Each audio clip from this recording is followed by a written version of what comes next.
And it's going to sound really cliche. I finally asked myself, you know, one of these days you are going to be on your deathbed. And is there something, is there like one thing where you're going to go, you know, I should have really given that a chance. I should have given it a shot.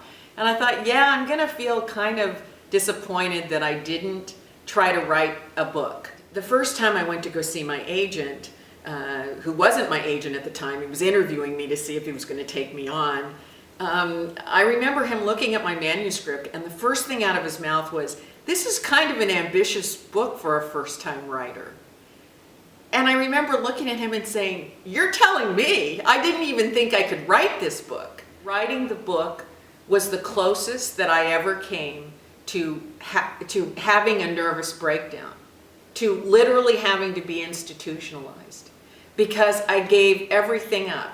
I gave the logical part of my mind that said, you're not qualified, you may not be able to finish this, you've never undertaken anything like this, what are you doing? It's craziness. It was absolute insanity for me.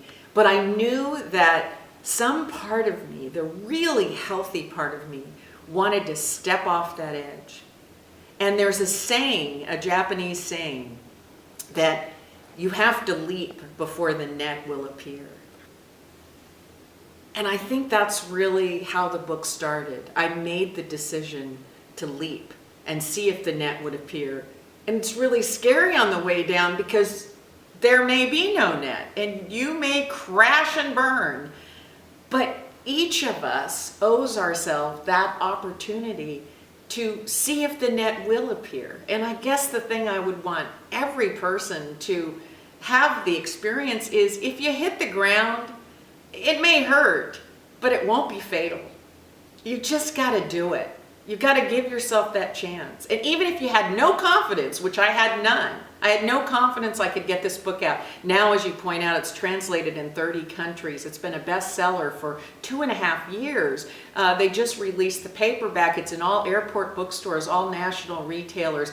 I now have a syndicated radio program that plays in every state in the country. I mean, those things weren't on my radar. That was the net.